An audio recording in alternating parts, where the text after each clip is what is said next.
work in an office. Have children. Celebrate wedding anniversaries.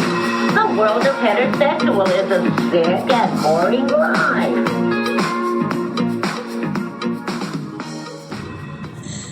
Come to me. Hear my call.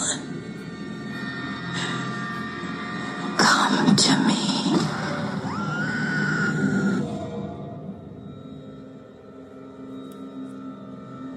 Professor, my dreams grow darker. Does evil come from within us or from beyond?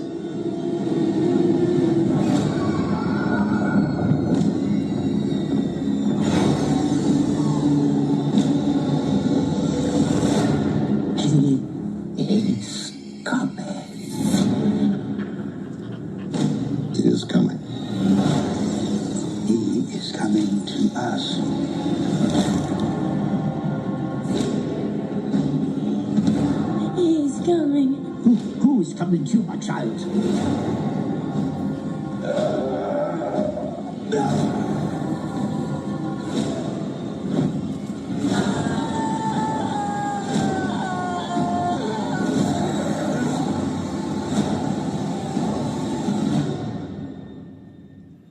We are here encountering the vampire.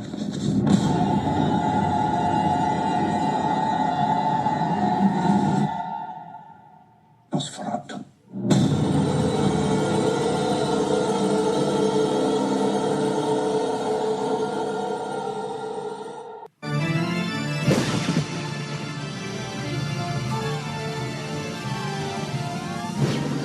Welcome back, listeners. Happy Halloween.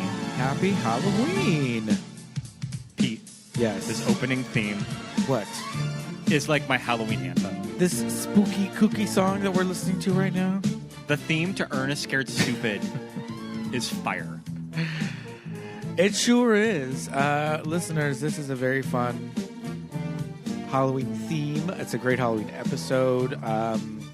It's Friday. Actually, on Halloween. Yeah, it's Halloween day. So this is going to be a lot of fun. I'm excited to talk about these two movies. We got a double feature for you. Spooky, ooky, kooky double feature.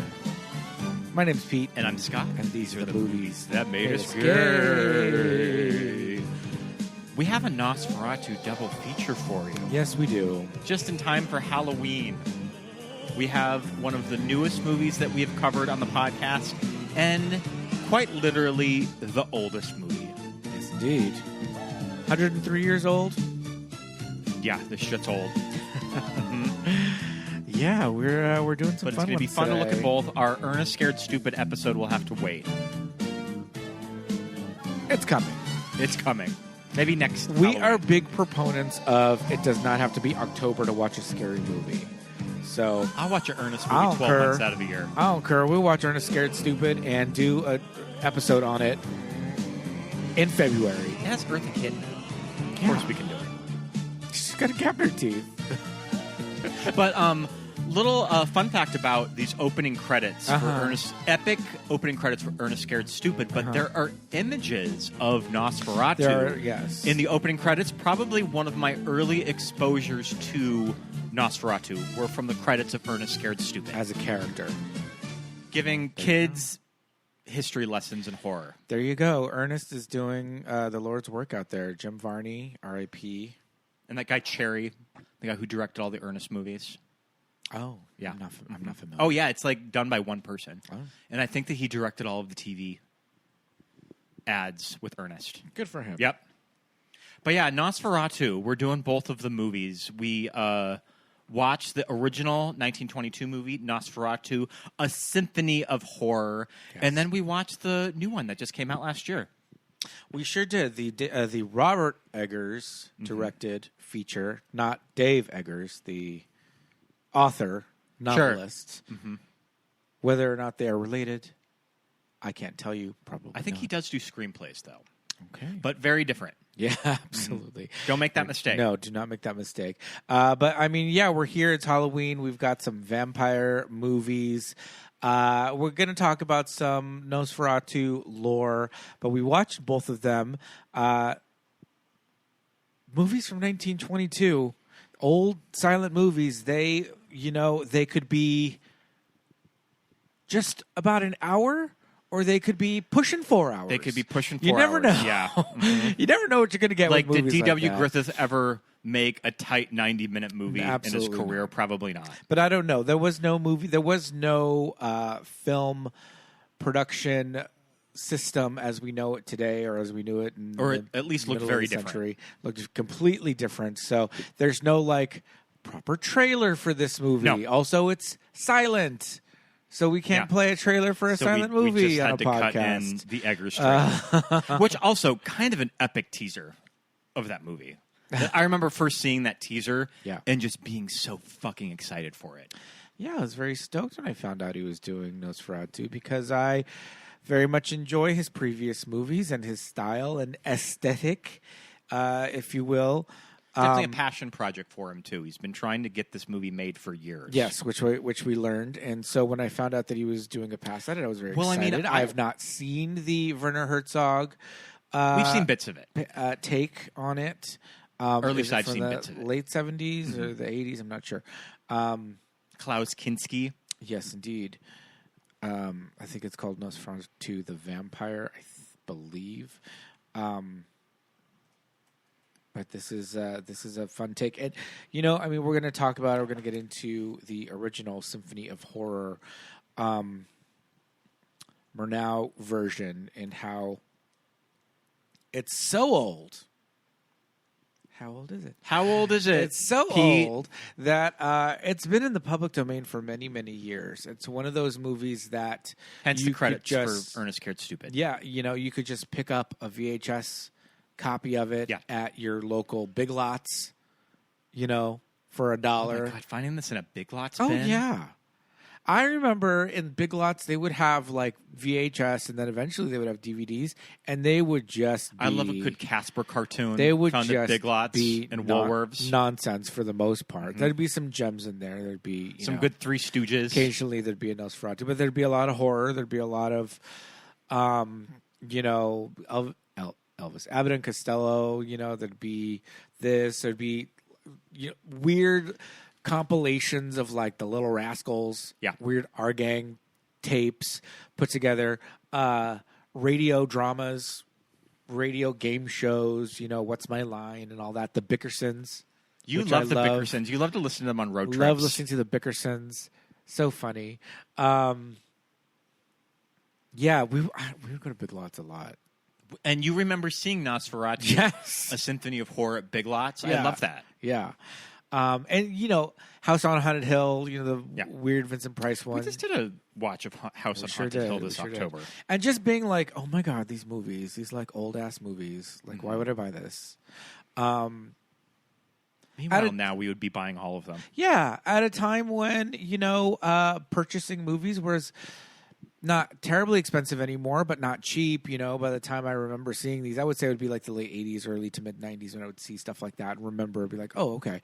But they would be super cheap because it was, and not knowing what that meant. Oh, this is public domain. Anybody could sell this. And it wasn't like an Anchor Bay release, a Universal. It was just Steve's, video house that would just print off these copies and sell them and make some. The make prints some money. probably look like garbage. So sure we they did did. watch a pretty good stream of Nosferatu, a Symphony of Horror Yes. from AMC Plus and Shudder. Right. And you told me that restoration was done by the Cinematheque Museum in Paris, right? That's what it said. That's what Which we have been to. It was super cool. We were watching something, and that's what they were talking. That's what it mentioned. Yeah, the Cinematheque Museum in Paris. They, because there's the long storied history. I don't know if you want to go too deep into. I think it'd be fun to discuss. Yeah. Yeah. So I mean, the thing is, for people who are not aware of the original version of Nosferatu from 1922, directed by F.W. Murnau, would we call this a German expressionist movie? There's some kind of Maybe. flavors There's of some German elements expressionism. of And it. listeners, I mean, if you didn't take a international film class, German expressionism kind of followed Germany in post-World War I, of just kind of when all of this kooky art would show up in early silent movies. And you kind of saw some really interesting art directions of cool lines, not at all realism. Well, it's referred to as expressionism because, much like expressionistic paintings, it's different than realism that you would see in most movies. And so they were the expressionism is, in these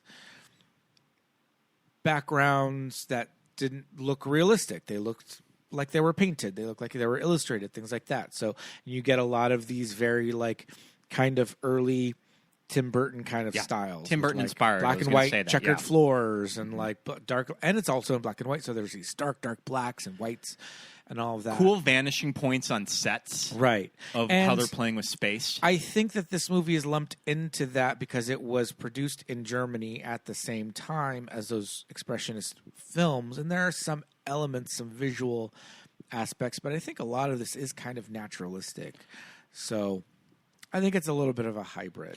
I think it's kind of when Nosferatu, that really iconic shot of him going up the stairs in the shadow, I would say that's very German expressionism. Sure.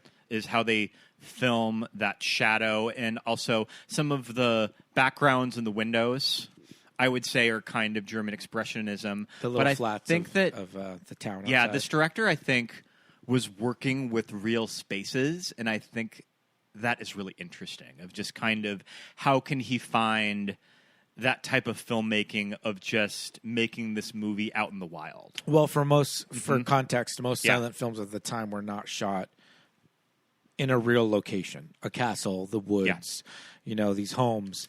And they were usually built on small stages, very similar to theater, kind of like these square box little dollhouse stages. Yeah. They would build a room, and that would be the set. And so expressionism, instead of making it look like a real room, they would make it look like this fanciful thing. But Murnau decided to go out and shoot. That's what I'm saying. It has a realism element to it because they did shoot in, the mountains of Carpathia, these castles and all of that fun stuff. Mm-hmm. Now, the thing is, with Nosferatu, it is not Dracula, but for all intents and purposes, it's Dracula.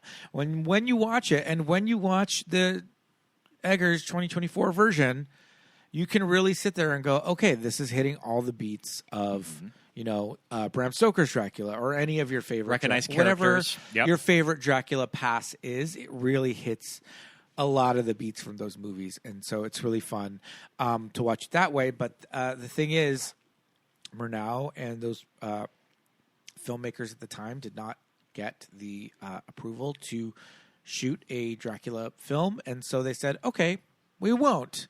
We're just going to change all the names and call it something else. It's kind of like an early mockbuster. Yeah. So Nosferatu, A Symphony of Horror, was produced by Piranha Films, and they were doing this unauthorized adaptation of Bram Stoker's Dracula with a lot of changes from the novel. And, I mean, it was all came down to copyright infringement. They didn't want to pay Bram Stoker's widow to get the rights to the book, so they made something just a little different. It's something that's very Asylum. It's kind of like the early Asylum movie and the mockbuster. Right. Well, when those movies were kind of made to capitalize on the success of something else and maybe even trick you into thinking you're watching something that you're not and then get all the money that way, I would say, it's similar to that. But what's interesting about Nosferatu is that there had really been no proper cinematic adaptations of Bram Stoker's Dracula. So it was trying to kind of... Because movies barely existed. Yeah, because barely this movie existed. This is how new cinema was. I mean, we were discussing when we were watching bits of it, of that any silent movie in the late teens or early 20s would have been some sort of experimental film, just because everything was so new and that there wasn't really a lot of templates, and especially kind of putting a cinematic vampire on screen. I mean, what were your references at that time? Like, they were all kind of creating the movie vampires, which I think is really exciting when you see that in cinema history. Yeah, absolutely. We're talking about movie lengths and things like that, and there's no set kind of expectations for movies. The film camera, the motion picture camera, being invented by a couple of different people throughout the world, just a handful of years earlier. So they're making shorts. They're doing small things, just to kind of show what they can do. 15 years before this, Méliès is making his movies, but I think the longest one is A Trip to the Moon, and that's like 14 minutes long, 16 minutes long. And that would have been an epic for the time, too. You know what I mean? Mm-hmm. The Old Hag over on Disney+. I love the Old Hag. We watched it on HBO this year. That's just like 4 minutes long, So, and I mean, he's a whole other episode talking about his like experimentation with motion pictures and being able to manipulate the movies to kind of include special effects and things like that. So to do a long form movie, it's like it's like when Walt Disney produced Snow White. Yeah. They're like, how are you going to make an animated feature that's over an hour long? Like, Good luck. You can't do it, right? And then here we are. So this is a kind of an early example of a long form motion picture as we know them today. And here we are. But like you're saying, they're kind of inventing everything as they're going along. Like, what does a vampire look like? Count Orlok is kind of of course it's iconic, right? It's this version of vampires that now in vampire lore, this movie's over 100 years old, right? So now in vampire lore, this image has been around so long that, hey, it's become part of kind of what we think of when we think of like vampires. The fabric. It's a type of a vampire. Yeah. It's a vampire who's been around. If you watch What We Do in the Shadows, or if you play like, what is it, The Masquerade, all that stuff, where there's different types of vampires. He's become like the older vampires kind of look like that because they're so old and decrepit. They've been around for so long. They start to look like Count Orlok. I love the Nosferatu character in What We Do in the Shadows. It's really funny. Roger Ebert had some interesting things to say about Nosferatu in his Great Movies essay. And he writes, to watch F.W. Murnau's Nosferatu is to see the vampire movie before it had really seen itself. Here is the story of Dracula before it was buried alive in cliches, jokes, TV skits, cartoons, and more than 30 other movies. The film is in awe of its material. It seems to really believe in vampires. Yeah, I would say that. And that's the thing, we talked a little bit before about Shadow of the Vampire, which is a film that recounts this movie as kind of being real. That was a big introduction. Love that movie. For me for Nosferatu, because I remember when that came out when I was in junior high. Yeah. And Dawn kind of explaining to me kind of the history of Dracula and the movie Nosferatu. Right. And I remember thinking it was really interesting. And just kind of the images of Willem Dafoe were so spooky in that movie. Right. Too. And Shadow of the Vampire is a movie from the year 2000, and it posits, it's a fictionalized account of the production of Nosferatu. And what the idea, the gag of that movie is that the actor Max Schreck, who portrays Count Orlok, is an actual vampire. Yeah. He's not in any makeup. This is what he looks like. And he's kind of just like, what's happening? Yeah. And they're making this movie kind of around him. And he's played by Willem Dafoe, who goes on to portray a character in the Eggers film that we are also talking about today. But, part of the lore of Nosferatu is that because it was this unauthorized take on Dracula, and because it is so old that Bram Stoker's widow was still alive. And I think that she was going through some financial problems at the time. Right. So she sued to have the movie kind of stopped. Yeah. Stopped being shown, stopped any money being made from the movie because it was... They were making no money off of it. Yeah, because her estate was making no money off of it. So she sued to have that, to put a stop to that. And it was successful. And the judges ordered that all copies of the movie were to be destroyed. But before that happened, copies had been shipped to the United States, had been shipped to other countries. And so the German authorities were not really going to go and track down every copy. Yeah, you realistically can't enforce that. Right. So while many official German copies were destroyed, the movie was thought to be lost for many years until copies popped up all over the world. And the thing is, there were different copies, different prints, different edits, I think. And so when you look at the runtime on Wikipedia, it says anywhere between 63 to 94 minutes, depending on the version, as well as the transfer speed, because those old silent movies were run at a different frame rate. They weren't shot at 24 frames per second like modern movies were. They're hand crank cameras, and so it was a little bit of a variable. And so when you play them back for television or whatever, a lot of times that's why so many silent movies, film, newsreels, things like that, look like they're sped up, look like they're kind of a fast motion, or there's a weird kind of a speed to them because they're not really compensating for their original speed. And I know people like Peter Jackson are using AI to kind of compensate for that, like in his World War I movie. So they do this thing where they are trying to adjust the speed to make it look normal, like quote unquote. Yeah. And when silent films are shown at a regular frame rate, it's really weird. Like it's Sure. weird. I'm trying to remember the bizarre shots from that World War I documentary. Yeah.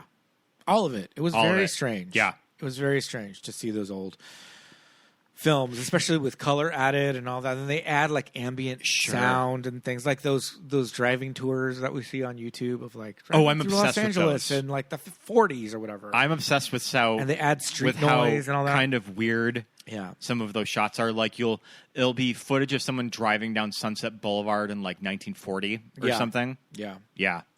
So this movie has a long storied history, but the movie itself is still really fun. And like we said, it takes a lot of... That's a pretty faithful adaptation of Dracula, really. I think the biggest thing is combining Mina and Lucy, which most movies do something with Mina and Lucy. James from Angry Video Game Nerd has a really good video comparing all of the adaptations, and he talks about that. Yeah, right? I mean, I feel like the Todd Browning one flips Mina and Lucy. Yeah. Like, their names are always interchangeable. It's a whole thing. So this movie just makes one character. It is, and it's not Jonathan Harker. It is Thomas Hutter. And so Thomas Hutter, it's just his wife, Ellen, and she is both the Mina and the Lucy character. She's married to Thomas, but she's also the one that becomes... entranced Dracula's girlfriend. By the vampire. Dracula's girlfriend. Yes. Dracula's side piece. Yes. His only piece. I guess Hutter is his first piece. But also, there's no brides right in this movie. There's no ladies living in Dracula's castle. Right.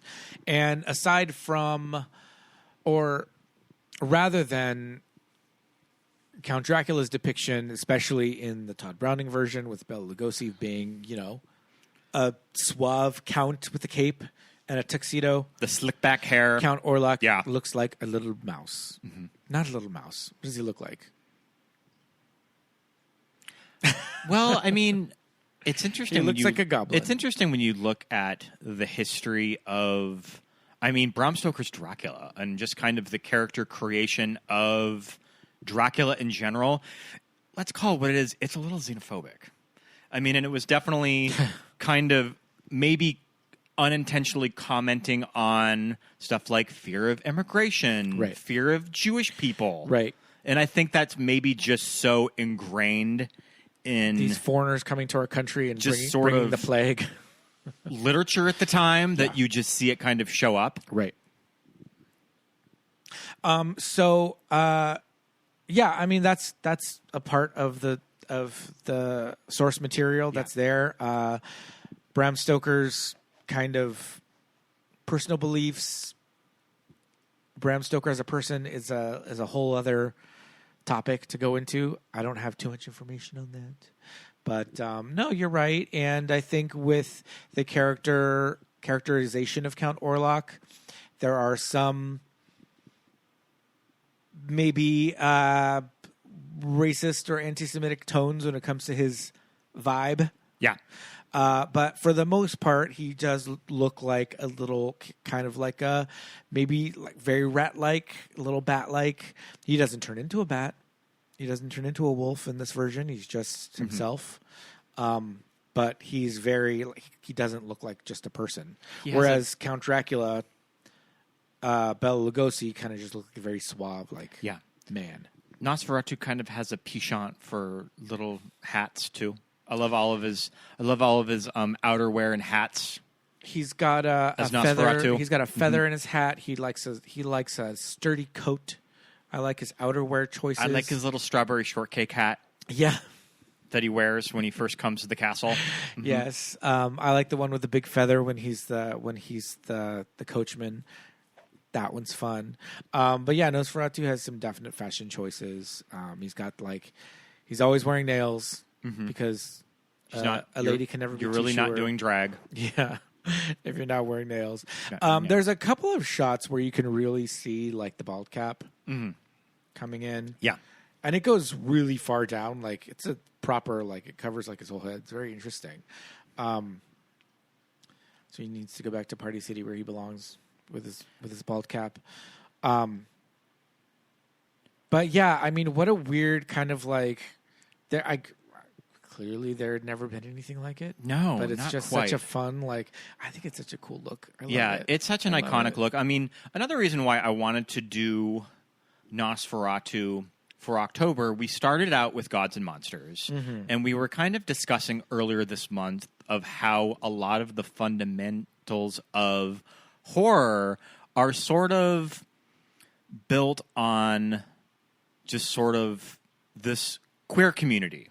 And this director of everything that I've read was gay.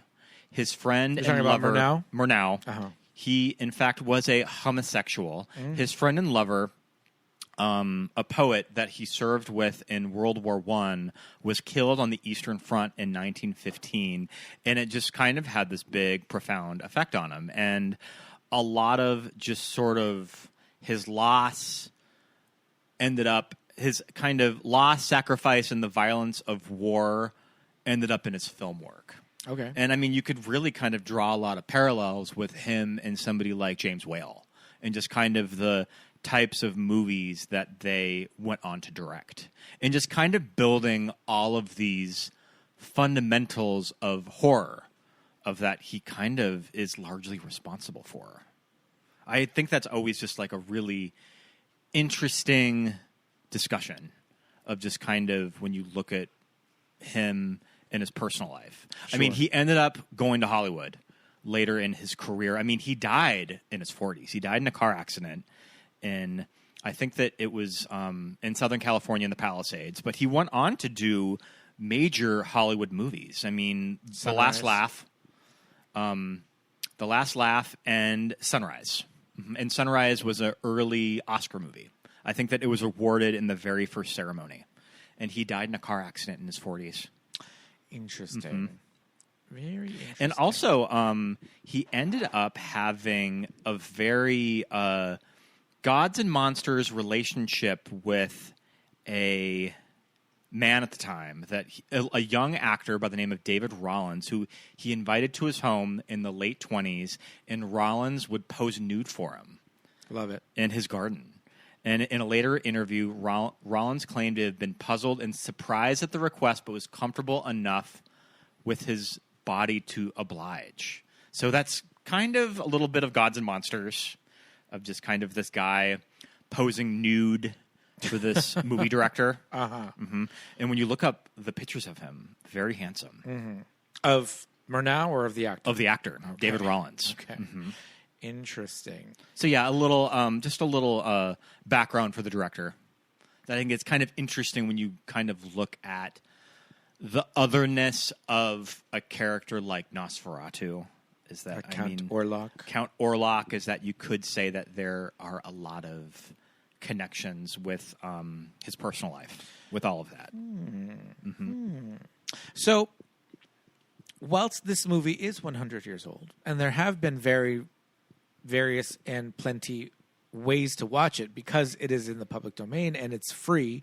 It's one of those public domain also means that you can watch it on YouTube without having to pay for it because nobody really owns it, right? And a lot of different music that goes along with it. And people are free to do that, add different scores and soundtracks and all that stuff because again, with silent movies, they are so damn old that a lot of that this was at a time before there was a soundtrack added onto the film print. So there was no soundtrack created for it. I think that a lot of these movies probably gave sheet music to these movie houses that they could just get a piano player to accompany it when they showed it. Yeah, I think. But who knows? But yeah, I don't know. There's also somebody that goes by the name of I think it's Silence Synced, like silent movie, silent, but plural, Silence Synced. And what they have done is they took Nosferatu and a Buster Keaton movie, and they added modern music to it. And then Nosferatu, when they added Kid A by Radiohead, the Kid A album. Oh, interesting. I didn't know that. Yeah. And he goes around doing screenings of it. I don't know how he can make any money because he's playing like the music. I mean, the movie's public domain, so you can probably go around showing that, but I don't know how he can play the music and charge money for it. But yeah, I looked it up. I looked up his Instagram, and that's interesting. Yeah, and the Buster Keaton one, he did something with REM, or he used an REM album for that. But even with all those many ways of watching it and it being available, and it just kind of becoming part of culturally awareness of Count Orlok and all of that, I feel like I hadn't really watched the whole movie all the way through. Silent movies, especially with skip around. We usually skip around with it when we revisit this throughout the years in October. Right. We usually pick up a stream on YouTube and we just kind of jump around with it. Yeah. When we watched it for the episode, this was really the first time that we had properly sat down and watched it from beginning to end. Yeah. I think when Shadow of the Vampire came out and I was very interested in that and I watched that, and then I probably went and found a copy of this, and I was just like, oh, goodness, this is kind of tough. You need a certain kind of attention span to get through a silent movie, and with just orchestral scores and all that stuff. But, having seen the 2024 version, the Eggers version, and the character of Ellen just being so intense, right? You're just like, wow. I wonder, they probably just took a little bit of the character and said, okay, well, this is what we're going to do. Oh, no. She's nervous and intense, and she's kind of more or less the lead of the movie, too. Yeah. Yeah, she's very much the same character in both movies, and I thought that was very interesting. I thought, oh, no, she couldn't be this. She couldn't be this over the top. But it's right there at the beginning. She's like, why'd you buy me these flowers, bro? Those are fun scenes to compare of how they do that in the original, too. Yeah. She has some emotional distress. She may have some mental what do you expect? illness. It would have sucked to be a woman back then. Yes, this is true. But she is going through it in very many ways. And, he's just trying to bring her flowers.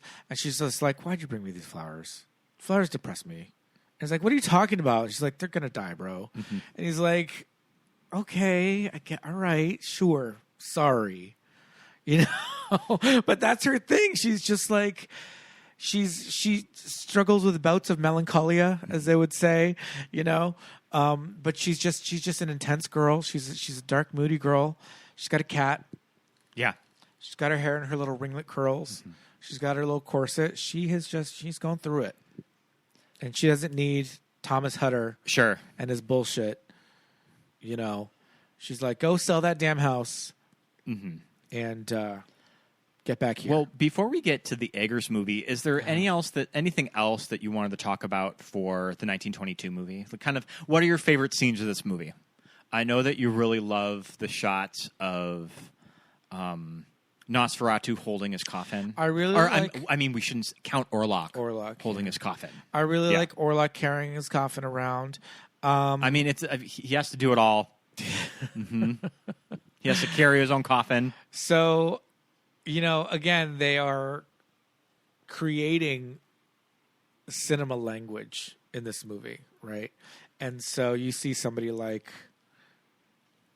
Herr Canuck, who is the Renfield character in this version.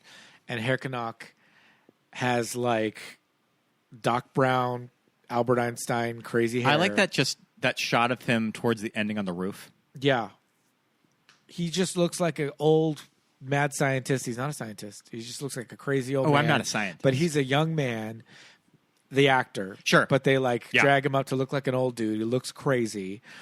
In the Eggers version, he is a little bit more of a sidekick. In this version, he's just kind of left to his own devices to just be a little cuckoo. But yeah, some shots of him are crazy. But always in silent movies when they make, or black and white movies a lot of time when they make these men or these characters quote unquote crazy, they look so scary. Yeah. Renfield in Browning's Dracula is so scary. And the Canuck character is nuts in this movie. There's shots of Orlok when he's in the ship, when he's coming to Visburg, which I don't know what sea that you travel on. We were discussing that because this movie is set in Germany. As is the Eggers one. Yes. So you would think that if you're going from Romania, Transylvania to Germany, you just get there. But for some reason, he's got to go by boat. So maybe he's going through the top. What's that sea up there? The Baltic? Sure, maybe. Maybe he's going through the Baltic for some reason to somewhere in. I guess. Well, Germany. Hutter just kind of gets there on his horse too, right? So he goes by land, right? At any rate, there's shots of Orlok in the hold, and he's peeking up. Yeah. And he's got a smile on his face, and it's crazy. It looks so weird. I'm like, oh my God. And it looks a little comedic, but it's kind of nutso, and I kind of love it. What would have been the experience of watching this with the audience in the 20s? Yeah. Are you scared? Are you scared? Ah! Yeah. I think I'd be scared. Some of my favorite shots. That shot of him going up the stairs. Yeah, so iconic. yeah, that's great. You got to say that. That's great. But I like that in this version, his the Carfax Abbey location is just across the street. The house he buys. That he buys, just right across the street. And there's that shot of him just looking through the window. Yeah. That's so spooky. Mm-hmm. Yeah, that's good. That's good. Love everything at the beginning of what's the Jonathan Harker character's Hutter. Yeah, I like Thomas. him getting picked up by the stagecoach. Yeah. I love that reveal of him as the driver. Yes. And you're mentioning the little... He's got the little feather in his hat. The little feather in his hat. Mm-hmm. Yeah, we love that scene. Ellen and her cat. Yeah. A lot of great cat representation in both this movie and most notably the Eggers movie. There's a lot of cats in the Eggers movie, which I love. Yes. Just some spooky shit that's in this movie. So Count Orlok and Herr Canuck are already in cahoots. Mm-hmm. They're, corresponding back and forth, and they're corresponding in this crazy language. You see this paper that Canuck has, and it's got all this crazy runes and weird shit all over it. It is Enochian. It is the Enochian language, which is a constructed language that John Dee, who is a spiritualist in ye old Nosferatu times. Oh, interesting. Created. And John Dee was a scientist, a mathematician, and an astronomer, kind of like a seer. He was an He's occultist. Kind of like that guy that worked at Caltech in the rocket department. Oh, sure. The guy with who was L. Ron Hubbard's friend. Yeah. Yeah, but John Dee was in like the 16th century. Interesting. Well, there's a lot of with Piranha films that Piranha. Piranha. Not like the Brazilian like- fish. Not like the Brazilian fish Yeah. of the Joe Dante movie. No. That production company has a lot of has an occult background. Okay. And that's kind of why they wanted to produce this movie, I love which I think that. is interesting. I love that. It ended up folding after all of the lawsuits Okay. that followed the release of this movie. All right. Well, the John Dee created this language, this script that he said was a divine language that like he spoke with these angels and they like had him write it down and All right, blah, blah, work. blah. But the thing is, when you really break it down like linguists, it's like a 1-to-1 ratio of like the English alphabet. Sure. It's like when you go to Indiana Jones and the Temple of the Forbidden Eye. And you're there's reading the walls. And they give you the decoder. brought to you by AT&T. And it's like, shop AT&T for Yeah. the clearest cell phone service. Mm-hmm. It's like that. It's like Little Orphan Annie, like Sure. code. So it's like, all right, the angels were like that, like Eurocentric. Yeah. Which essentially means like he made it up. Much like other people who find books in the woods with the word of God written in them. But I think that's cool. Yeah, Like when I cool. see it, I'm always like, Kind what of like the fuck an is that? eerie layer. Yeah, and you see, and if you read up on the Enochian language, it's so crazy. It's kind of cool. And John Dee, his other spiritualist stuff is very interesting. It can take a very like Lovecraftian, Sure. you know, like what's his name from L. Ron Hubbard's buddy who worked over at Caltech and like all that stuff. That shit can get kind of cuckoo. I do love the podcast, the Black Tapes and Rabbits and all that. They go into a lot of that fun stuff, which I really like. But yeah, I mean, if you can tell yourself, I'm going to sit down and not watch my phone and read these subtitles and just like, not subtitles, the intertitle cards. It's all in English. I think it's well worth it to watch We watched it in 2 sittings. the movie. Yeah, it's just over. Maybe I think the version that we watched was just under an hour and a half. Yeah. Yeah, so it's well worth it. I would love to see it with maybe like a Philip Glass score, Sure. or kind of like what they did with Beauty and the Beast. Yeah, Yeah. and Bram Stoker's or Todd Browning's Dracula. I want to hear that. We have that. Radiohead Yeah, cut of it. That sounds really cool. I mean, you could just mute it and put on your favorite spooky album. You could just put on Kid A. Yeah. And see if it matches up. and just watch it that way. But I can see that some kind of cuckoo kid out there watching this movie and having a tape of it and just being like, I fucking love this shit. And you know I'll who watch was this one all of the those goddamn cuckoo time. kids Yeah. watching his tape Yeah. of Nosferatu, A Symphony of Horror, Yeah. was Robert There's Eggers. one Mr. Robert Eggers. So let's get into the Robert Eggers Yes. movie. I mean, this movie came out last year, written and directed by Robert Eggers, based on Nosferatu, A Symphony of Horror, Yes. which is also based on Bram Stoker's Stoker's Dracula. Premiered December 2nd, 2024 in Berlin and went on to its wide release on Christmas Day. Sure. I love spooky shit coming out Christmas Day, Exorcist style. Yeah. I love that. Yeah. Great. Love it. So I remember seeing an early press screening of The Witch in 2015 Uh-huh. that I saw it at a Beverly Hills screening room. I The had Witch. read about this movie, Uh-huh. that it had a big Sundance premiere earlier in the year, or like last year, I think in 2014. It went to Sundance. Mm-hmm. And I just remember reading about it. There had been a trailer going around of it. I got into the press screening, seeing it, and just being like, holy shit. I That mean, movie was really scary. The and Witch I is ended really up good. It's really taking scary. it. I ended up taking you to it. Yes. That we saw at the ArcLight Pasadena. Yeah. I remember you fucking losing it in your seat when Black Phillip talked. You know why? Mm-hmm. You know why I didn't like that movie? Could it be? I mean, it's some real Satan shit in that movie. You see her sign the book. Yeah, Mm-hmm. It is. Yeah, no. The Witch is like it's. Ooh, Something's going on. This creature. The Witch is scary. I mean, it is really like some dark stuff that is really some like he knows what he's talking about when it comes to Yeah. that kind of like Satanism and dark and spooky kooky shit, man.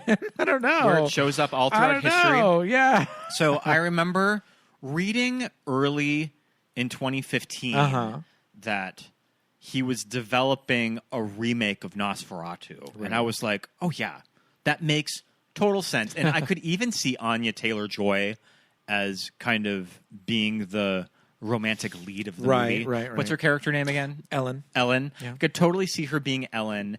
And he planned to make this as his second movie and described it as his big passion project that he did, I believe, a little theater production with this high school where they adapted Nosferatu. Right. And he did that in high school, and he really wanted to do a full big feature of it, but they ended up delaying the movie. He went on to do The Lighthouse and The Northman, which are pretty cool follow-ups to The Witch. Yeah.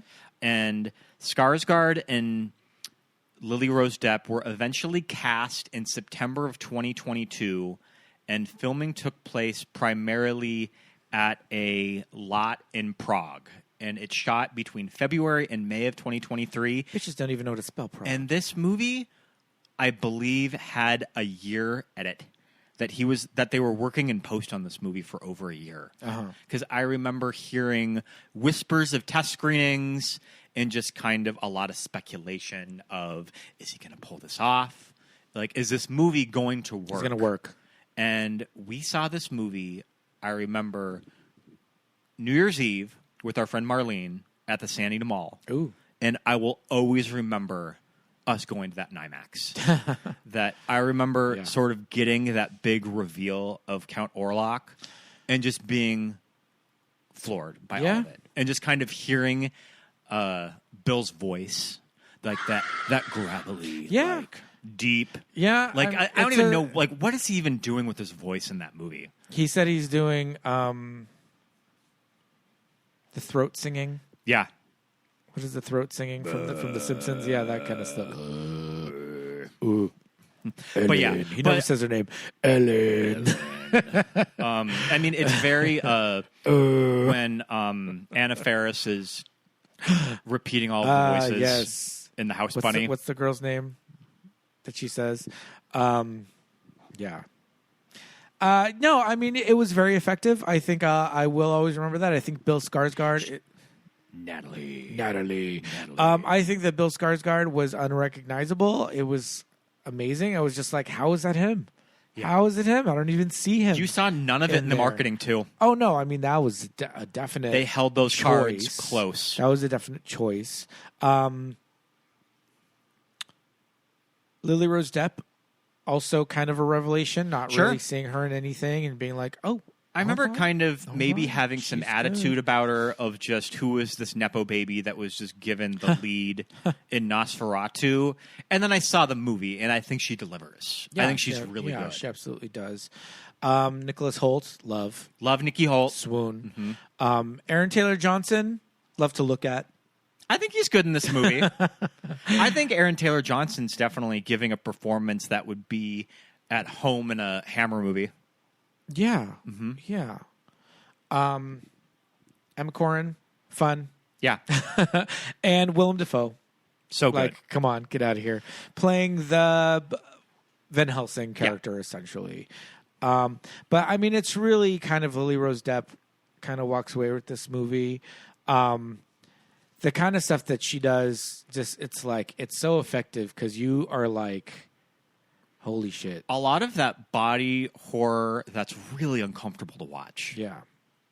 No, I mean, there's that moment when they're having her and Nicholas Hoult are having that argument right before she like rips her dress in the front, where she starts like convulsing, but she still keeps talking. Yeah. And she's like trying to speak to him and trying to yell at him through her body, like convulsing is just like, oh God, it's like real. It's like, oh man, she's doing it.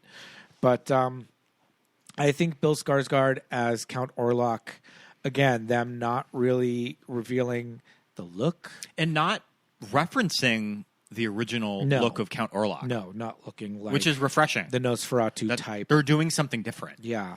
I mean, I feel like you can't... Klaus Kinski kind of really did a very literal take on that with... or Werner Herzog did a literal take on that with Klaus Kinski in that version. But yeah, I think today it's like you could...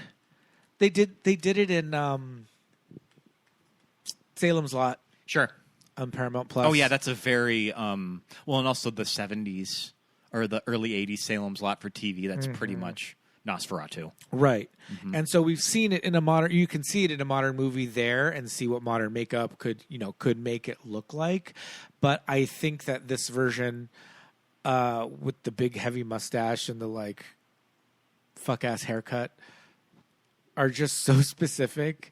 It's definitely a costume that you can't replicate for Party City, if you know what I mean.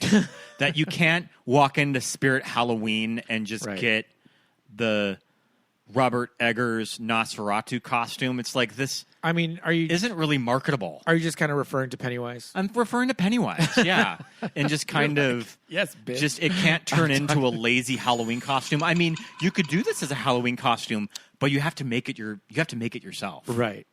But the thing is, it's like the costume is crazy. How are you going to make that coat? Yeah. And so I think the fun thing is that they referenced the look in the shapes. Sure. They gave him a coat. Kind of a hunchback. Huge collar. Yeah. That imitated the hunchback. And he does, the character, the physical body of Nosferatu does kind of have this hunched over back. So it created the silhouette, right, of Max Schreck. And he had like long fingers. I think he has pointed ears. But the face is totally different. You know, he doesn't have like the crazy teeth. He doesn't have like the pointed hook nose, right? You're not going to do that. But it's still just like we said, it's not Pennywise. It's not Bill. It's like, who is this man? I'm sorry to this man, but I don't know who you are. That big hat, that insane furry hat that he's wearing. I love the big hat. This is almost like a But he looks like a kooky Bolshevik. This is a kooky aristocrat from this time in Europe. Yeah, he would have to be, yeah. It's giving a little Rasputin to at times. Yes. He has that cool mustache. I think the images that we see of Rasputin is with the long hair, and he doesn't have the long hair, but yeah, I think it definitely has that feel of like this kind of Eastern European aristocrat, and it's like, yeah, it's fucking cool. Do you remember this poster going around? Is it a fake one? This fan-made poster? That sometimes fan-made posters will end up on IMDb. On IMDb, yes. And they put it as an option in Letterboxd, and this is definitely not the reference of Bill that they used. No. It's interesting to see Robert Eggers' sketches of what he wanted it to look like. Oh, I need to look up those. They pretty much got it. Yeah. They pretty much got it right. Yeah, I love it. I think it's super fun. It's scary. He is scary when he's talking to Hutter, and I think that this movie really, I mean, you can say what you want about the color schemes in this movie, and it's like this movie's very blue. It's like it's practically a black and white But movie. I love it, though. It looks like a movie. And I think that's one of the things that... I don't want to throw any shade to Del Toro's Frankenstein. Like, I really enjoyed that movie. Yeah. But you could kind of make the argument with a lot of major Hollywood movies now is that they all just kind of look maybe a little flat with the visual effects. And I want something that is a fucking mood. And this Nosferatu is just that. It is a mood. Yeah. Yeah, no, it's yeah, you're right about that.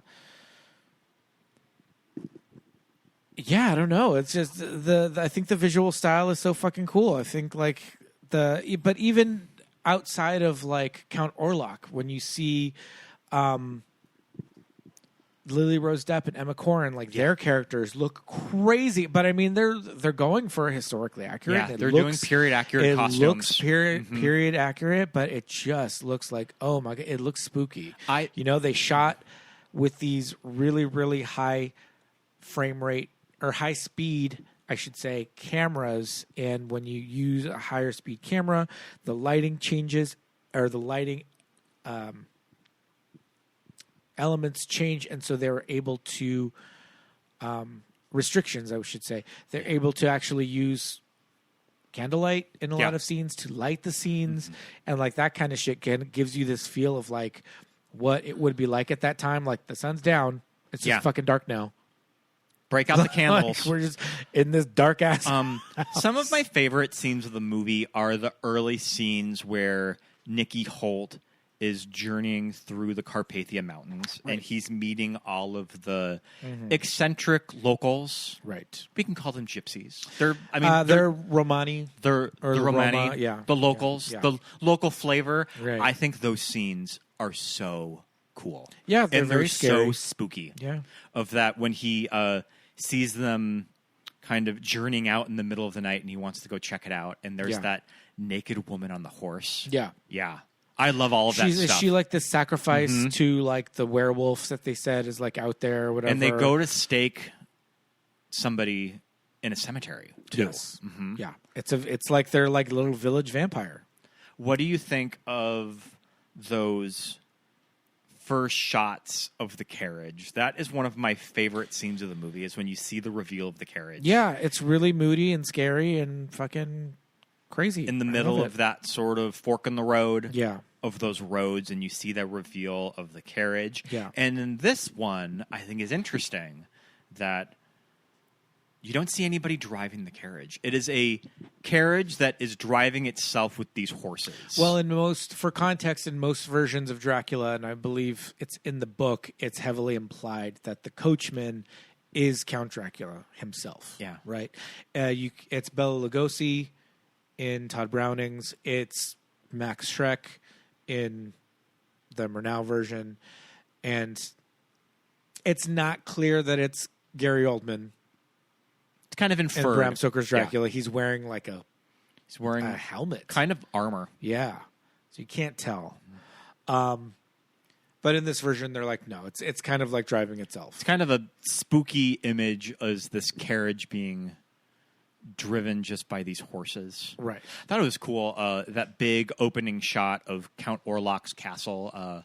Robert Eggers talks about that visual effect shot, and he says that everybody kind of thinks that it might be all a CG creation, but it's kind of pieced together, that it's a real carriage, but it's being driven by a truck. They shot the horses separate, they laid them in, and the dogs are real. Yeah. That they got. So they kind of did a cool composite shot of all of those elements, and I think it looks pretty neat. Yeah, I think that's a really fun way of making movies and putting stuff together so that it's like you have real elements. You know, you use effects when they're needed and all that stuff. I like that there's no really need to explain like Orlok's origins. No. Because I think that's one of Bram Stoker's Dracula is kind of like, all right. I love all the stuff of Vlad the Impaler. Yeah. But like the whole like, I renounce my faith. It's like, okay. He's just a crazy, old, scary, spooky calm down, girl. Dude. Yeah. And when they finally show him like biting Hutter, Nicholas Hoult, also, he doesn't have like the two fangs that are his canine teeth that leave two bite marks on your throat. Yeah. He just fucking bites you on your chest, and it's like a full person mouth bite mark. Yeah, on your chest. I like right that on your ribs. Get right, a shot of his mouth. That he does have fangs, but they're pretty gnarly and chipped looking. Yeah, too. So his whole body is falling apart. Yeah, like this man is like not doing well.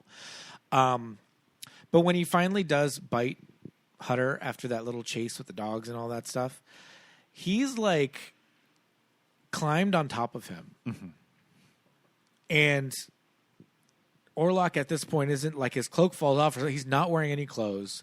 And it's like the way his body's moving, like on top of like Nicholas. It's like, oh, Sure. I need an adult Mm-hmm. right now.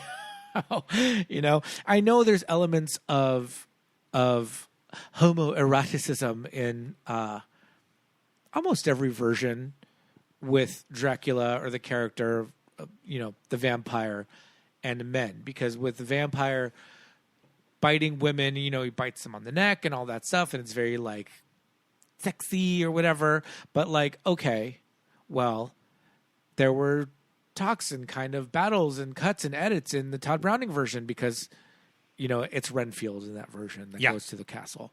But, he stops the brides and he's like, no, this one's mine, And Gary Oldman says the same thing about Keanu Reeves. Like, he stops the brides from like biting him, like, get out of here. Like, leave this one for me, He wants wants what's he going to do? What's he going to do? 90s Keanu all of himself. Yeah, and there were shots of like Bela Lugosi going down to, what's his name, who plays Renfield.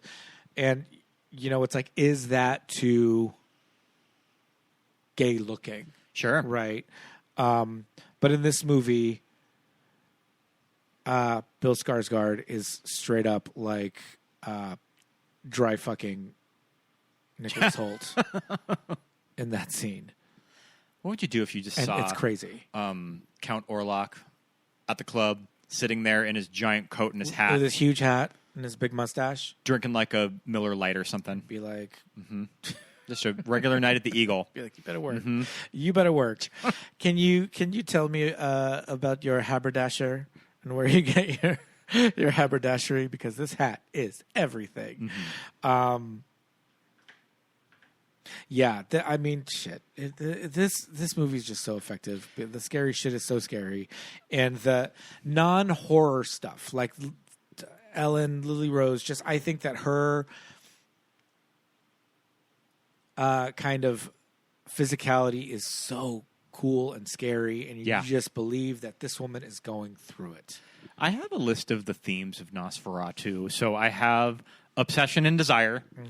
Pretty self-explanatory. Just kind of the desire of Count Orlok with this woman that he's kind of been visiting her in her dreams since she was a little girl, which is spooky.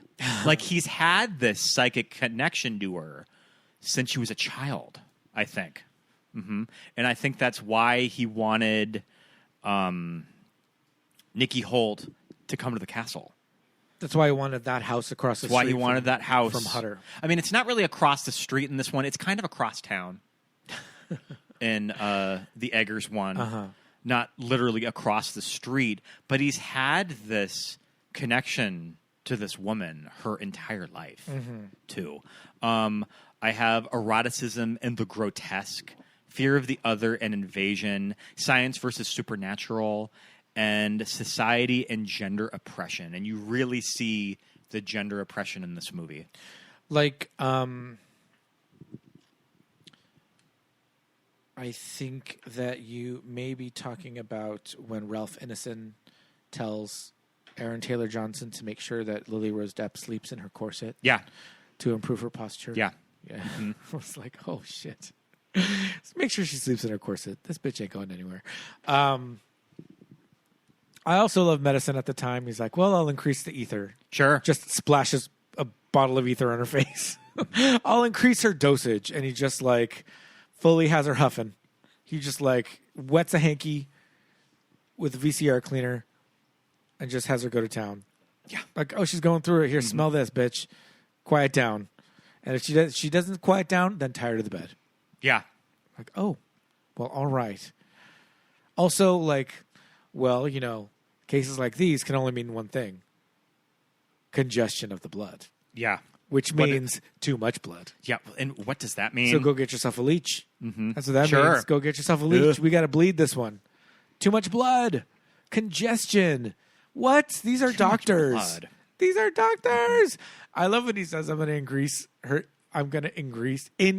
dosage. He just fucking pours ether on a hanky. Oh, my goodness. crazy.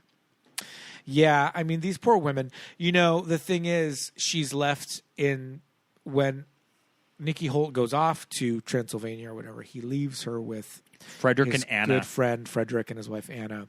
Some adaptations, they are brother and sister, Right. too. I think that in the 22 movie, they're brother and sister. They don't So- really have that big of a presence in that movie, too. No. So she's telling him, like, I don't feel right. You know, something's wrong. He should be back by now. He stopped writing me. He's not writing me. Like, what the fuck is going on? And he's just like, calm down. I know you're crazy. I know you're going through it, but you know, whatever. He's going to be home. And she's like, listen, if you don't do something about this, then I'm going to go to the Burgermeister or whoever and like, going to go to the police because we need to find him. And he's like, no. And she's like, why not? He says, you can't go unaccompanied. Sure. Couldn't even leave the house. You cannot leave my house without your husband. Like, you're here with me and my wife, like, as our ward. Are Anna and Ellen escorted to the beach? He's with them. He's with them? He's Okay. there. Yeah, he's there. It's then. It's in that scene, I think. Yeah, because she kind of convulses. And that's after that beach. that she Yeah. goes. She has her little fits. Mm-hmm. Yeah, which they would call like a fit or whatever. But yeah, and then when she says like, "Oh, why do you hate me?" and he's like, you know, and he says that thing. He doesn't say you forget yourself, which I love. That's like a good read. You forget yourself, which is kind of like, don't. You forget yourself is very much like know your place. Yeah. Kind of a thing. And he doesn't say you forget yourself, but he says something to that effect of just like, I wish you wouldn't talk like this, right? But it's just like, shut your mouth, lady, kind of a thing. It's crazy. It's just crazy that it's like, you can't go out unaccompanied. You can't go talk to authority people by Sure. yourself about your husband. You can't even just go wait for him. Report your husband being missing. Yeah, yeah. Like he would have to do it on her behalf, and he just is refusing to. So yeah, like that. Just Ellen not being able to advocate for herself, and no one being willing to advocate for her until it gets to this point that she's pretty much every night when she goes to sleep, she just goes into this trance, right? And they finally call over Willem Dafoe, Von Franz, but I mean a lot of good he does. I mean, he's there to set the record straight. Yeah. Who exactly this count is? I love Sure. I love Albin von Franz and his cats. Yes, he had many cats too. I forgot about that. He's a cat guy. I love it. Okay, everyone was talking about that shot of Aaron Taylor-Johnson and his big hog. But I think it's just kind of how the pants are fitting, too. I don't agree. I see it. Do you think that you think you see that dick? Yes. Mm-hmm. Yeah, I think you see it. I think it's there. It's just in a shot, and it's just the way he's standing, and you know those pants are. I don't know if he's wearing period undergarments. I mean, foundation garments. Speaking of dicks, I mean we gotta at least talk about Count Orlok's. Yeah, but it's weird though. I think that people, when they talk about this scene, maybe they remember it being maybe a more. I mean, you definitely see that Count Orlok schlong. Yeah, you see it. It's there. It's clear. There. It's clear as day. But maybe people's imaginations are kind of running away. I mean, with this scene. The thing is, his entire body essentially is covered up in prosthetics because the idea is that he is decaying. You know, he's 500-600 years old, and his body is just falling apart around him. So, I think it's not meant to look like this big, robust. Yeah. You know. Yeah. It's like, oh, there it is. Yeah, you're like, oop. You better hope that you were not going to the bathroom at that scene. No. Or else you would have missed out. Yeah, yeah. But I was wondering how tall Aaron Taylor-Johnson is because I think Willem Dafoe must be, well, I hesitate to say he must be a short man because Nicky Hoult is a fucking giant beast man. So that's no good litmus test. Standing next to Nicholas Hoult would make anybody Aaron look. Taylor-Johnson's 5'11", so he is shorter than Nicky Hoult. But most people are. Nicky Holt's like 6'4" or something. He's a big 6'5", bitch. Yeah. So maybe Willem Dafoe is kind of a shorter guy, but I think he looked a little teeny in this one compared to those Willem two. Dafoe is my height. He's 5'9". 5'9". All right. So both of those fools are towering over you. So they built this town that this movie takes place. I mean, they built the town. The whole fucking town. They built The castle. the castle. I mean, everything of this movie is a build, which I love. Yeah, except the forest. Yeah. I think the thing is a real forest. I was wondering if those shots of the mountains when Nikki is going to Orlok's castle, I kind of wonder if those are the same mountains from those scenes of the original. Possibly. If they just photographed the same mountain range. Yeah, I think so. possibly. Mm-hmm. Yeah, they're just like, why not? We're out here. Where did they shoot? Prague? Prague. The Czech Republic, not Czechoslovakia. But they could have actually got those mountains, like that shot Yeah. from the same ones. I don't know. We'll never know. But, I mean, I think this movie, like you said, there's visual effect shots in it, but I think they did a lot to create most of it in camera. And it, it's pretty immersive. it shows. It shows on screen because it's very, like, it's very textural and just like, you know, you can see the effort that they put into the creation of the town and you know the Romani village, you know, that they completely built, which is probably the size of the entire farm from The Witch. Sure. You know, the one village that's in one scene of this movie. But yeah, I think Robert Eggers is a very interesting guy. Yeah. Very interesting choices with his movies. We have not seen The Lighthouse, but that's the only one. We need to see The Lighthouse. Yes. Did you enjoy The Northman? I did. I thought it was cool. Yeah, we thought it was cool. Yeah. I thought it was very cool. Bjork Yeah. is the old crone witch in their town. Oh, I love that. I love to see Nicole Kidman as like this Viking queen too. Yeah. That's cool. Yeah. Wasn't there like a big naked fight in that movie? Beowulf style? I think so, yeah. I mean, there's like a crazy drug-induced scene in that movie. Like characters are like, isn't that scene with Ethan Hawke where they're like where they're on hallucinogens? Oh, I don't remember. Yeah, I think so. I have to rewatch. I have to rewatch that one. But I mean, it's crazy about that was kind of his filler movie. Yeah. As he waited to do something like Nosferatu. Yes. Is that he made something like The Northman. Yeah. I mean, people would wait their entire careers to do their big Viking epic. But it felt kind of throwaway for him. Mm-hmm. Like, oh yeah, I have this script that I wrote about Vikings. I guess we'll make that as we're prepping Nosferatu. Mm-hmm. Yeah, you're right. It is that kind of like big epic scope movie. I hope that his pass at A Christmas Carol ends up getting made because I would watch this aesthetic put over Charles Dickens. I think that would be really cool. It lends itself right to it. You know, you see Lily Rose, Ellen Hutter, and those bonnets. Sure, I mean it's set in Dickensian time era. Yeah. That was my other question about Nosferatu, the silent movie. I'm like, when is it this set? Is a period I movie have it in of my the notes. time? I mean, I have it in my notes when people in the 20s didn't dress like that. the film takes place in 1838. I would argue it might look a little 1900. Sure. Of just by the looks of the buildings. Can I, I don't know if brick buildings like that were really being made.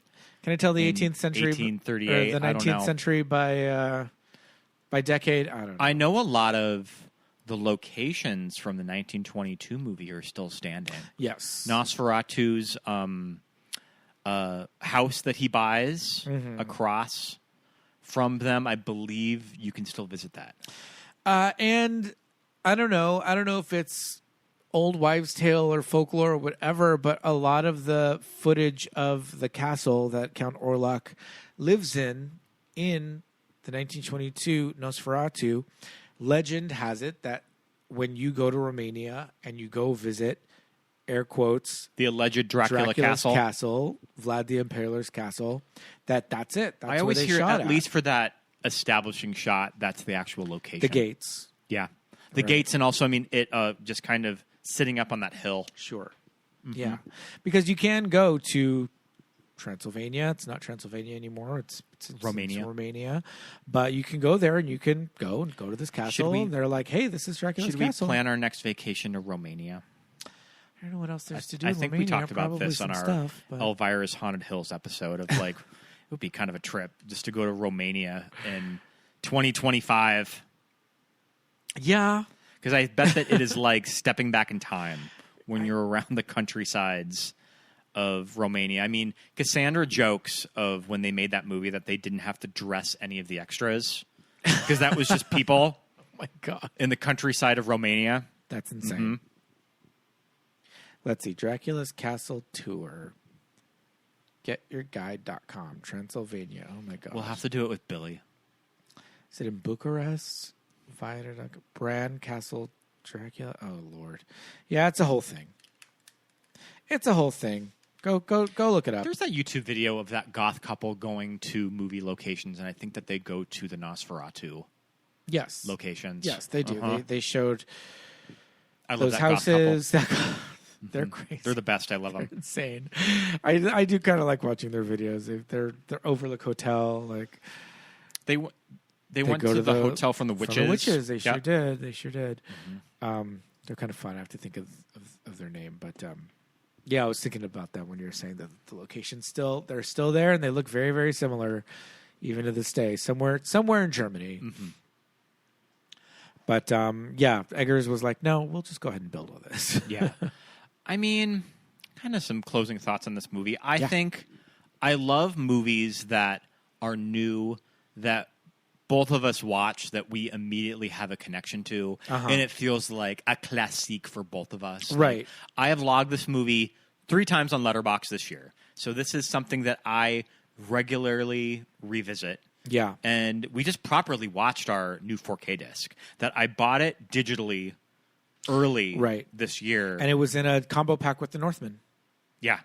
And then I just ended up getting the physical disc too. Because I just... No, we had to have the physical. I needed it. Of Nosferatu, we had to. We got it the same day we got our 4K with Wicked. That HDR and the blacks and whites would look really good in 4K. And so we had to get it. Yeah. But yeah, I'm always going to remember us seeing this movie on New Year's Eve. No, this movie's fucking cool. I love it. It's got really, really hot boys in it.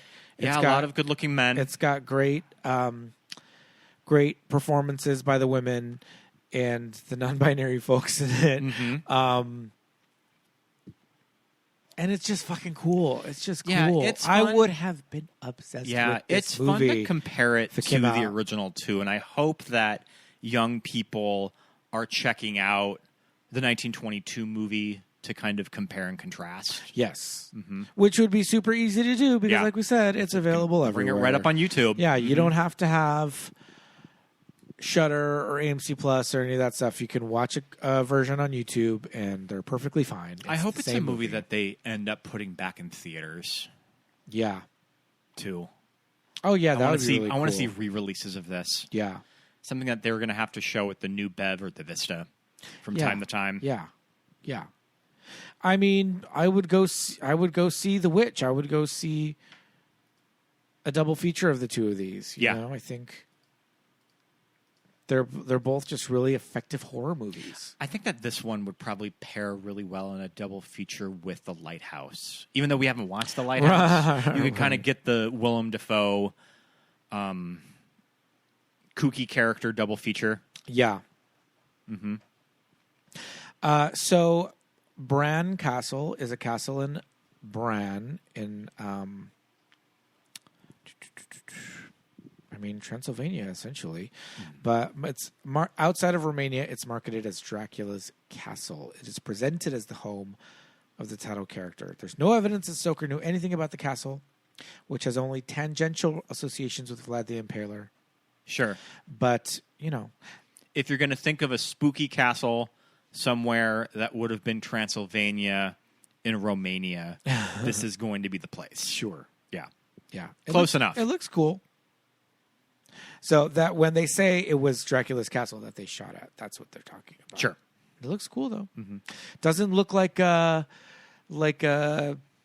Cinderella castle. It looks No. You know what I mean? It doesn't Yeah. look like a Disney castle. It doesn't look like the It's like an Eastern European castle. the castle from Spaceballs Yeah. where Princess Vespa lives. Yeah, yeah. I can't remember of it. I can't remember. That's got the a name of crazy it. German name. Yeah, I think it's outside of Munich or something. Yeah. Bavarian. But yeah, I definitely we have to watch The Lighthouse for sure. I'm very excited to see that. But I think that so far of all of the Eggers movies that we've seen, this one might be my favorite. It's one that we have revisited a lot. Yeah. Yeah. Watched the most. Super fun. Yeah. And I love Nicholas Hoult. Yeah. I like Bill Skarsgård too. We're going to talk a little bit more about him in a moment. Oh, we're about to get onto that. Well, I guess it's that time Yeah, I think so. for our Halloween weekly rewind. I think we can do our weekly rewind. Watch it. I took you to go see One Battle After Another. I Yes. know that you have some attitude with Paul Thomas Anderson, but I knew that it would be a movie that you would like. And I was more than willing to go see it again because I think it's a movie that revisits really well. Oh, yeah. On its second viewing, that you can kind of be a little more ahead of what's going on.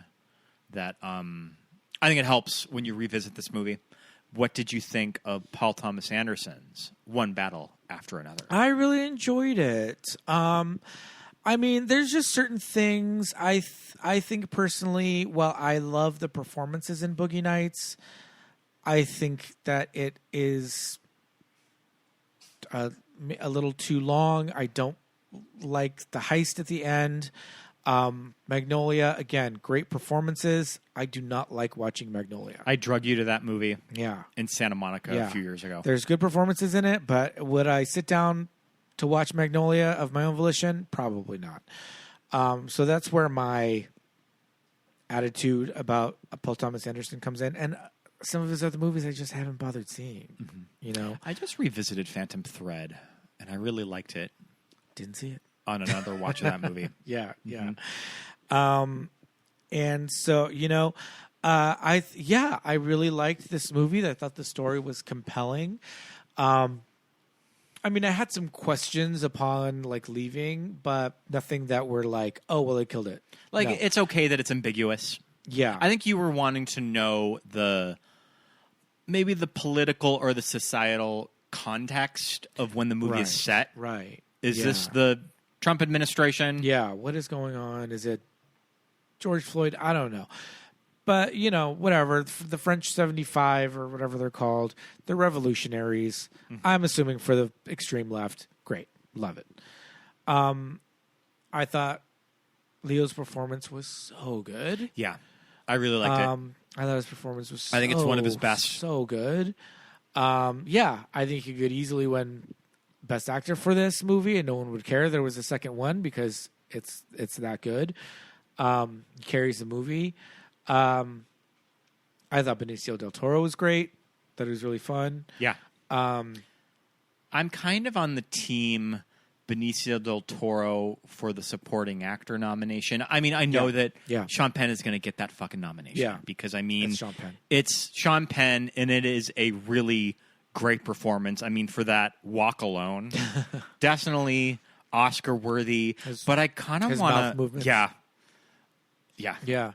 But I kind of want to root for Benicio del Toro a little bit. Yeah, Benicio is really, really good. Because I really enjoyed that character and that performance. Yeah. Very specific character choices and point of view of this, again, a revolutionary, this guy who's essentially a coyote, who's kind of transporting immigrants. But he's also this martial arts master. So which I love. He's very zen, but he's also knows when he just needs to fucking drink a beer because he's when he hands on a getaway. Leo the Modelo. Yeah. When they get back to his apartment. Yeah. So funny. Also in the car when he's breaking him out of the hospital, you know. I think Regina Hall is really, really good.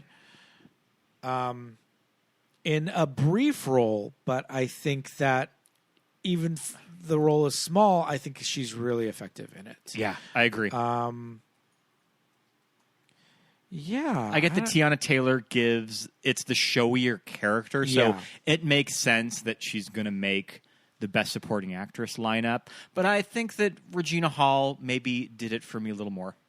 In her brief moments, I think she's really good. Yeah, I agree. There was more like...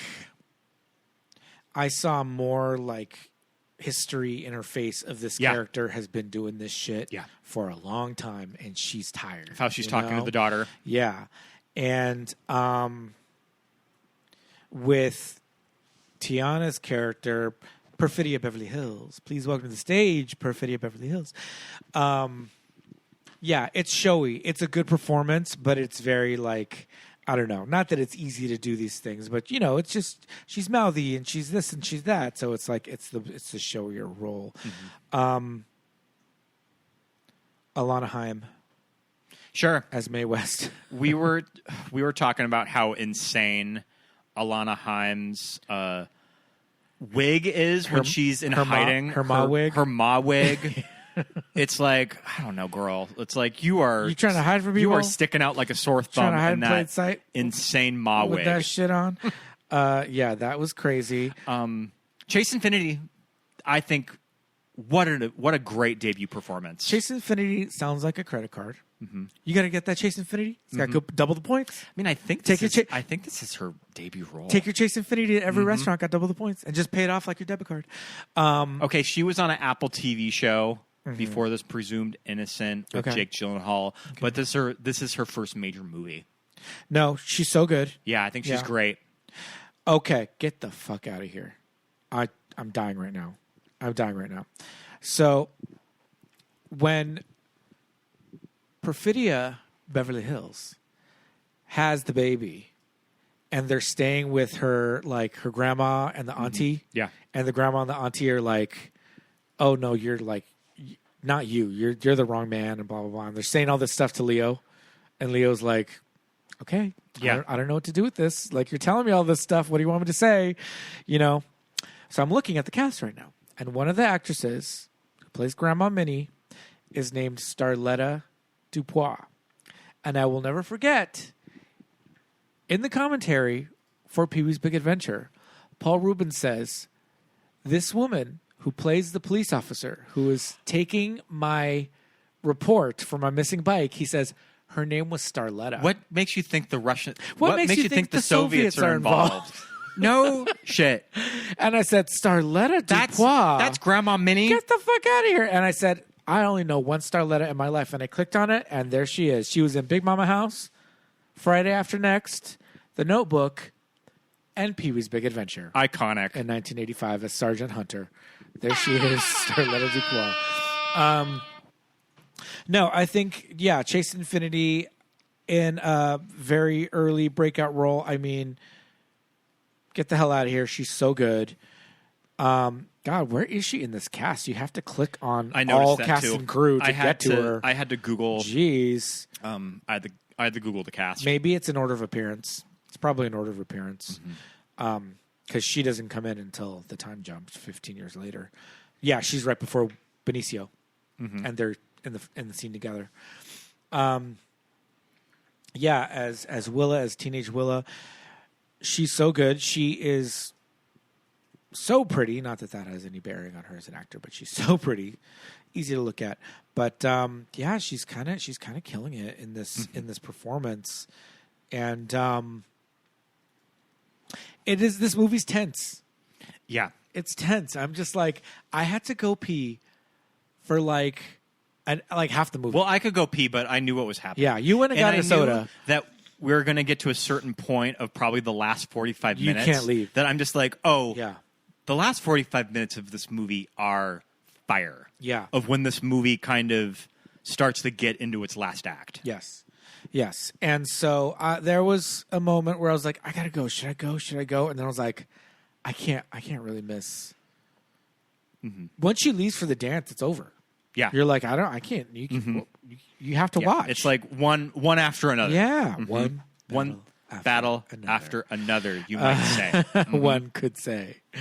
Yeah. So I enjoyed it. I strongly recommend it. I'm sure everybody's seen it at this point. I know a lot of people. I mean, I can't with seen these it already. snarky Hollywood Reporter and Deadlines headlines that are just saying how much this movie is going to lose financially.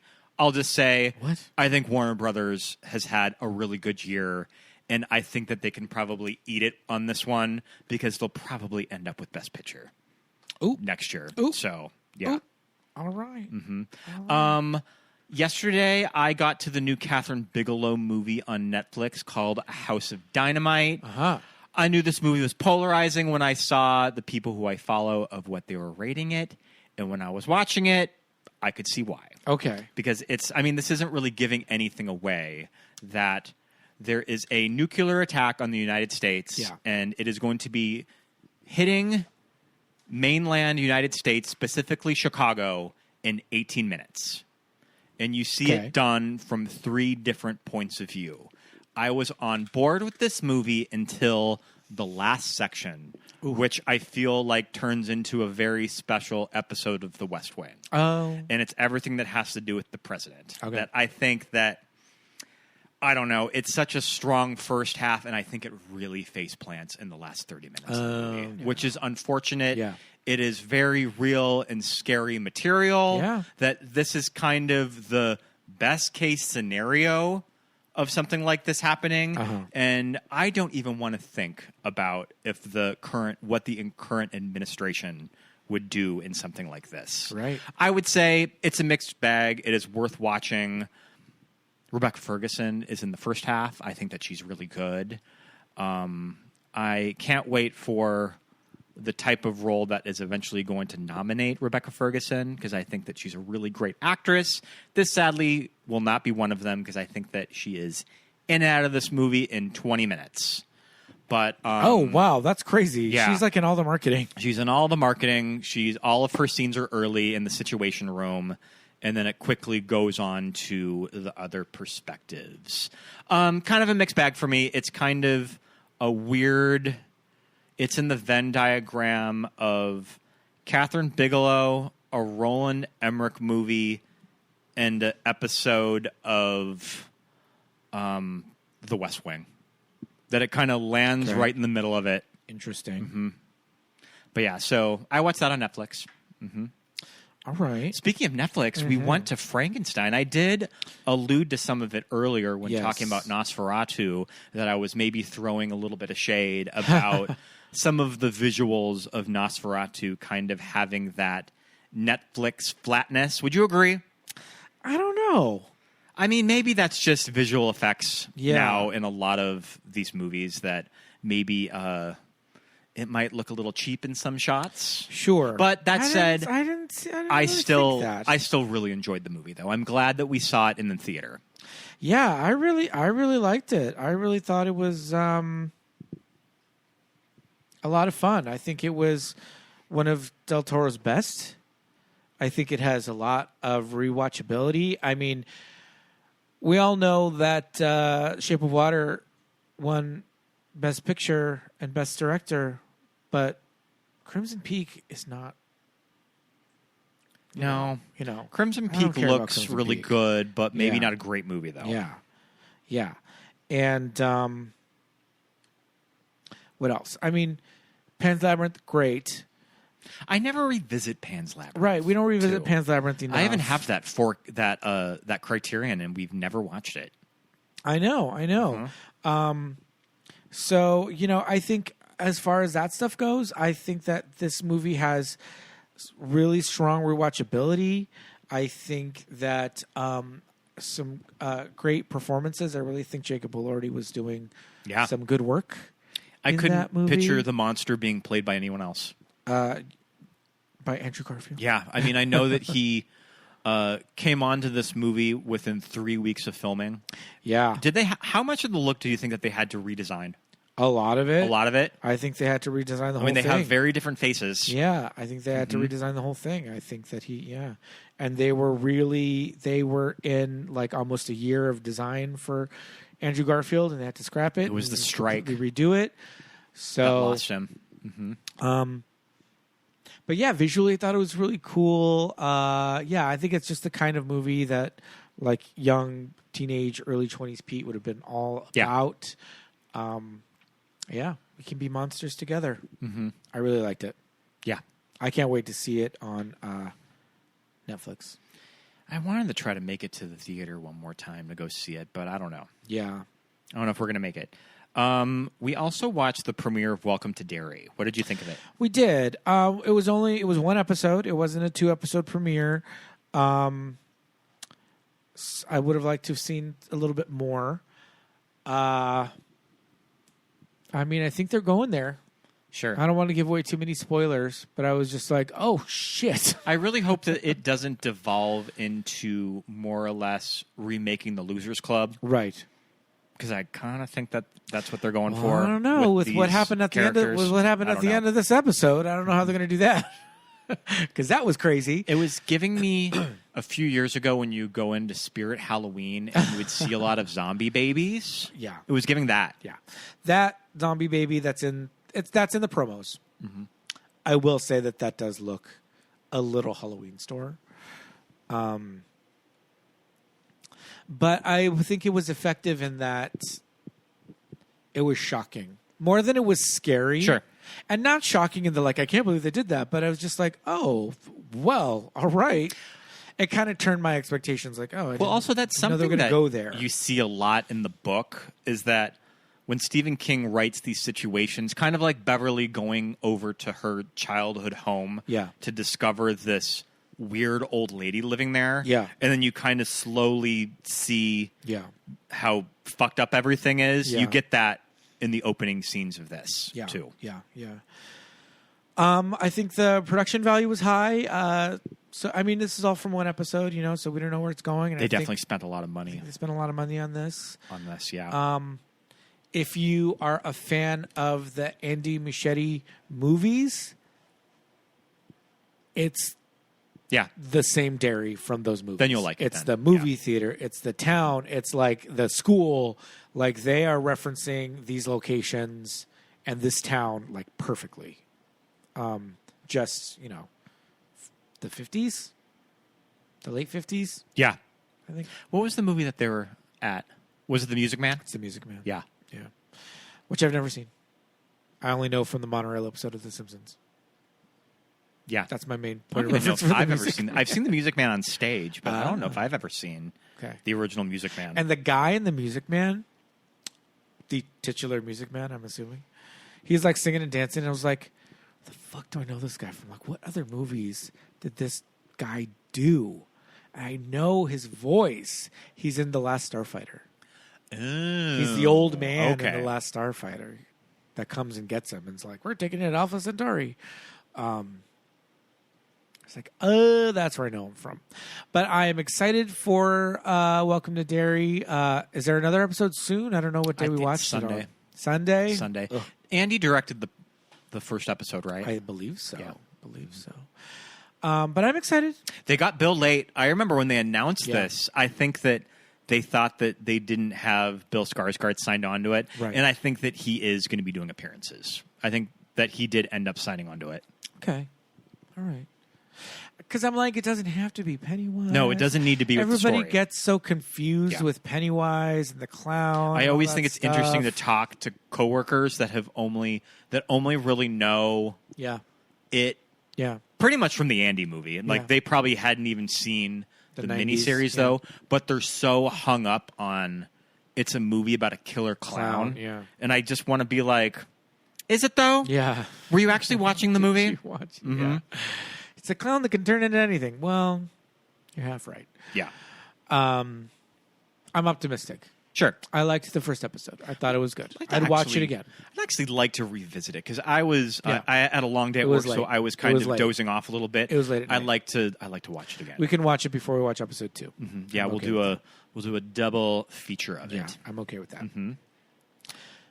But I think that about does it. For Yeah, everything. that's what we've. We that started was our Drag week. Race España finally. Maybe We did, yeah. Maybe we'll properly talk about that after we've watched a few more. Sure, Drag Race España is always. It is a lot of TV. it's a journey. It is a journey. It's a journey. Yep. You have to be. I think Jared, friend of the pod, collaborator with us, did our Labyrinth. Labyrinth, Willy Wonka, Follow That Bird. Never Ending Story. No, we haven't done Follow That Bird. Would you do Follow That Bird as an episode? I don't know. I just really love the Sandra Bernhard scene. Mm-hmm. 2 salads. He really enjoys it, and Jared does enjoy a little bit of the Halfling's Leaf. So maybe he's a little more apt to just chill out on the couch, and let something like Drag Race España wash over him. Mm-hmm. Whereas the two of us are just so like, what? I really need to focus on What did this. I miss? But I love the judging dynamic on España. I like that it's a season that it's a Let me say this. series that really has a personality. Let me say this. In non-Rue and Michelle judged shows, they are invested in these bitches. Yes. Like one of them Yep. goes home and they're just like, half the judging panel is in tears. Mm-hmm. Not that Rue and Michelle are not invested. I mean, they've had like 17 seasons, though. But I think in España, in Philippines, in these other seasons, these judges are they're in it. They are taking this shit seriously. This is real, and we're getting that a lot with we love the judging panel so much in España. The Javis just worked with Glenn Close. They sure did. They've been all over her social media. Yeah, they sure have, which is very interesting. So, so we'll report back with more of our thoughts on Drag Race España. We couldn't even say, I like so-and-so, Yeah. because do we even know their names? Yeah. We'd have I would to- definitely have to have the Wikipedia page in front of me. And More if I had the than that, we Wikipedia need page in front of me, photos. I would know how far certain people made because it. they're 5 episodes or so in, so we don't want to spoil any of that. So we'll be back with more of that. I still haven't finished season 5 of Dragula. Maybe I'll finish that and start the current season that's currently running, since we do have Shudder. Oh, there's a Might as current well. season? I believe there, or just the latest season. Sure. I think season 6 is the last one. So, and with Dragula, as you know, that gets just better quality each season. So we'll see if we move forward with that. But yeah, I think that's about it for our wrap up. Well, listeners, I hope that you had a good October. Yeah, Good Halloween season. We did some fun movies. I always say that we're going to do an episode on The Hunger and Vamp. Yeah, It hasn't happened we yet. have to watch both those movies. We'll have to watch both of those movies. I know who is going to be coming on at least for The Hunger. Okay, So we will get to it maybe by the end of the year. all right. Because you're right. It doesn't need to be No. October to watch something with vampires in it. No, absolutely not. Absolutely. We can do a Susan Sarandon movie 12 months out of the year. Yes, indeed. And we probably will. So thanks so much for listening to our weekly rewind. But now it's that time for some Patreon shout-outs. We would love to say a great big thank you and hello to all of our wonderful active patrons. And that includes new members Jonathan, Tukara, Hasten, and Teresa, as well as, I think Ashes is new as well, Cinesemiotics, Robbie, RP, Christopher, Callum, David, Chava, Kitsch Barbie Clubhouse, Ronnie, Matt, Carla, Leah, Megan, Andrew, Stephen, Leah, SB, Brian, Mark, Amy, Erica, Anna, our friends at How Do You Drew, Andy, Kate, Roberto, Daisy, Kelly, Chrissy, Laura, Garrett, Thomas, Lori, Brenna, Jess, Lawrence, Lisa, Alexis, Thomas, Millie, Ted, Benny, Melanie, Susan, Paul, Jamie, Drew, Genevieve, Dawn, Josh, Aaron, Nick and Shannon, Christine, and Rufino. You guys, thank you so much for being patrons. A lot of fun stuff on the Patreon. We just dropped Yes. both of the October episodes. Yes, indeed. a little earlier this month. We were on it. So we did the episode of the TV shows that keep us gay. We watched a Halloween episode of Buffy from season 2. Yes. We finally got to Buffy the Vampire Slayer. And we watched Psycho for the Watch With Us commentary at the $10 level. Yes, So indeed. when you join the $10 level, you'll get both. Yes. And everything in the back catalog. Yes, There's a lot of fun stuff on Patreon. So what a time to sign up. Absolutely. For $10, you can get over 55, close to 60, I think, Watch With Us commentary tracks and all of the TV that keeps us gay. And if you just want to do one donation and cut it off after that, you get a full month to listen to everything. And patrons, if you would like to, if you haven't figured out how to add the RSS feed into your podcast app feed so that those episodes just go right into your podcast app, let me know, hit me up, send us a message. You did and that I'll for me. Give you the instructions on how to do it. It's really easy, especially if you use Apple Podcasts. I like seeing it in my Yeah. when I do Once Upon a VHS's Yeah. Patreon. Yeah. I think that I listen to it. And it shows up right in your Apple Podcast, right? In my Apple Podcast, So you don't have yeah. to use a Patreon app, which is not great. And Apple Podcasts, it's super easy to do. And it does not have ads for terrible government agencies Yes. that we will not speak of. So use Apple Podcasts. It comes free in your phone and iPad if you have either one of those. So yeah, do that over on patreon.com/movies that made us gay. You can follow us, like I said, on your podcast app and give us a rating. Give us a rating, write us a review. We would love Yeah. that. You can give us a 5-star rating, and those are great. And right now we're sitting pretty at 4.9, 204 ratings over on Apple Podcasts. 4.9, pretty good. Not too shabby. And we have not had a new review for a few months now. So come on, listeners, get to it. Write us a review, and we'll read it on an upcoming episode. You can also you can follow us on our socials. We are at Movies That Made Us Gay on Instagram. We're most active there. We just posted some really fun stuff about Halloween H2O. There's stuff in our stories, there's stuff in our main feed, and anytime that you like a post, comment, share it with your friends, post it to your stories, all of that stuff, all of that interaction helps the show and the show page to reach a wider audience. We're always growing there. And we thank you very much for following those. If you want to follow our personal socials, feel free. My name's Pete. I'm at Peter Lasagna on Instagram. I'm Scott Youngballer on Instagram, and follow my letterbox. Yes, indeedy. Scott's Letterboxd has some cool insight into movies that we are watching currently. So you can maybe see what's coming up on an upcoming episode or possibly a Patreon drop. So check it out. But thank you so much. It's been a great Halloween season. We will see you next week, everybody. Bye. Bye.